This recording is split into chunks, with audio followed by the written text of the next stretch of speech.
प्यारे दोस्तों, आज हम आपको बताएंगे हज पर जाने वाले एक हाजी के साथ ऐसा क्या करिश्मा हुआ जिसे सुनकर आपका दिल खुश हो जाएगा। आप चाहें इस वीडियो को लाइक करें या ना करें, लेकिन मेरी आपसे गुजारिश है इसे आखिर तक जरूर देखें। तो चलिए शुरू करते हैं। दोस्तों, ये कहानी सईद नाम के एक शख्स की है जो हज करके वापस जा रहा था और जद्दा एयरपोर्ट पर बैठा अपने फ्लाइट का इंतजार कर रहा था, जबकि उसके साथ उसके मुल्क का दूसरा हाजी भी बैठा हुआ था। दोनों हज अदा करने के बाद वापस वतन जाने वाले हाजियों में शामिल थे। अचानक सईद के साथ बैठे हाजी ने एक लंबी सी सांस ली और अपने बारे में बताया। उस हाजी का नाम अब्दुल बारी था। उसने कहा, मैं एक बिजनेसमैन हूँ और अल्हम्दुलिल्लाह ये मेरा 10वां हज है। अल्लाह पाक का मेरे ऊपर बड़ा फजल है और मैं समझता हूँ कि हर हज के बाद मुझे अल्लाह के ज्यादा करीब होने का मौका मिला है। ये कहकर वो हाजी खामोश हो गया और सईद की तरफ देखकर उसके जवाब का इंतजार करने लगा। उसकी बात सुनकर सईद मुस्कुरा दिया और बोला, भाई मेरे हज का किस्सा कुछ ज्यादा ही बड़ा है, मैं आपका सिर नहीं खाना चाहता। ये सुनकर अब्दुल बारी हंसते हुए बोला, कोई बात नहीं, एक तो हम यहाँ इंतजार के सिवा कुछ नहीं कर रहे और दूसरा यहाँ खाने की हर चीज बाहर से 20 गुना ज्यादा महंगी है, बस एक सिर है फ्री में खाने को।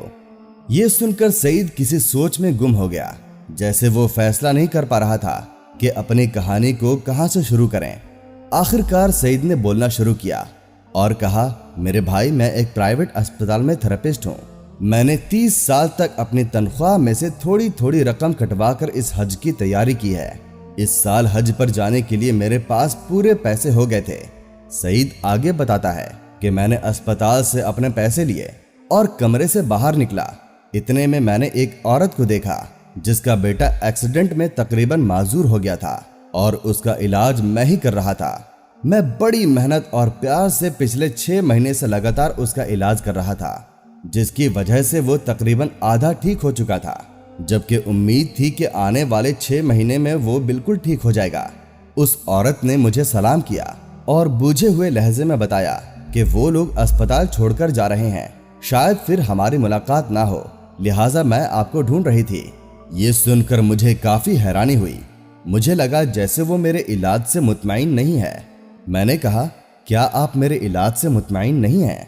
तो उस औरत ने कहा, नहीं नहीं डॉक्टर साहब, ऐसी बात नहीं है। आपने तो बच्चे को डॉक्टर के बजाय बाप बनकर संभाला है। मेरा तो रुआ रुआ आपको दुआएं देता है।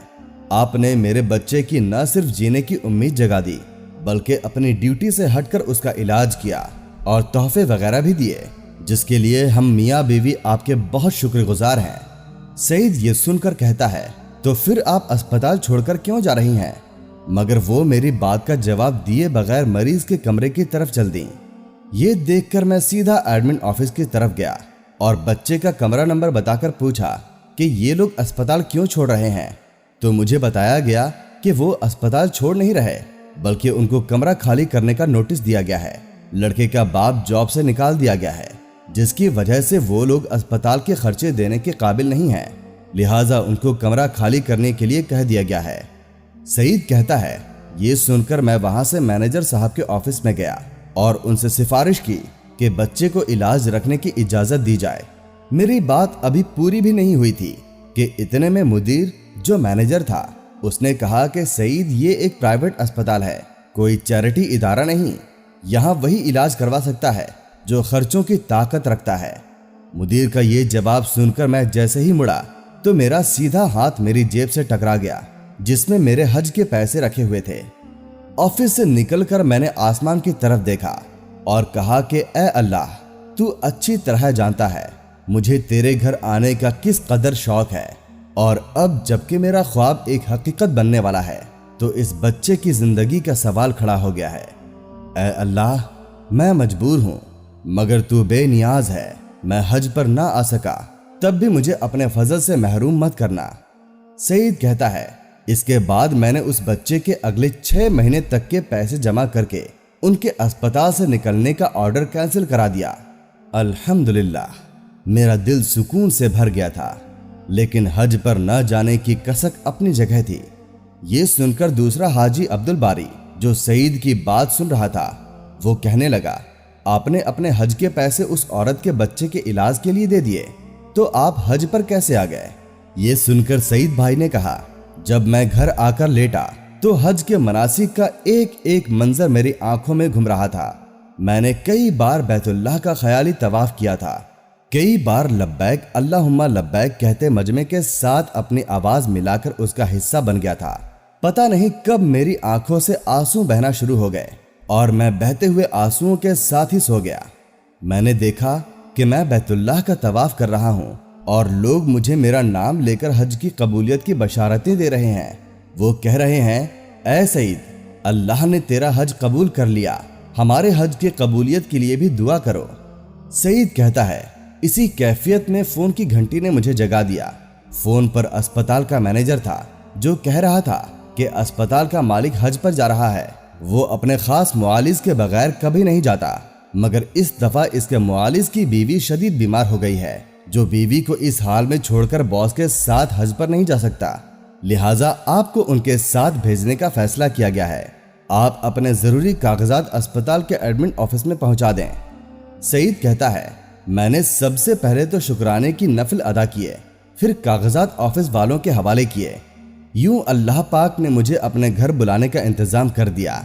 हज के बाद अस्पताल के मालिक ने मुझे मेरी खिदमात का मुआवजा देना चाहा तो मेरे आंसू निकल पड़े और मैंने उनको बताया कि उन्होंने मुझे हज कराकर मुझ पर इतना बड़ा एहसान किया है, लिहाजा मैंने जो भी उसकी खिदमत की है वो कुछ भी नहीं है, लिहाजा वो मुआवजे की बात ना करें। फिर मैंने अस्पताल के मालिक को सारा वाकया तफसील के साथ सुनाया, यानी उस बच्चे और अपने बारे में बता दिया, जिस पर उन्होंने मक्के से ही फोन करके उस बच्चे के मुकम्मल इलाज तक उसे अस्पताल में बिना पैसे लिए रखने के लिए कहा और उस औरत के शौहर को यानी बच्चे के बाप को अपनी एक फैक्ट्री में सुपरवाइजर की पोस्ट पर रख लिया और अस्पताल वालों को मेरे सारे पैसे मुझे वापस करने के लिए कह दिया। ये वाकया सुनकर अब्दुल बारी की आंखों से आंसू जारी हो गए। उसने उठकर सईद का माथा चूमा और उसे मुबारक दी और कहा कि आज मुझे लगता है कि मेरे ऐसे हजार हज भी तेरे इस एक हज के बराबर नहीं। उसने उसके इस तरह हज पर आने की तारीफ की और कहा, हाजी सईद, अल्लाह पाक से मेरे हज की कबूलियत की भी दुआ कर दो, अल्लाह पाक तुम्हारे हज में बरकत दें। सुभान अल्लाह। दोस्तों, ये वीडियो देखकर यकीनन आपका दिल खुश हो गया होगा। इस वीडियो को लाइक जरूर कीजिएगा और इसी तरह के वाकयात सुनने के लिए हमारे चैनल को सब्सक्राइब जरूर कीजिएगा। अल्लाह हाफिज।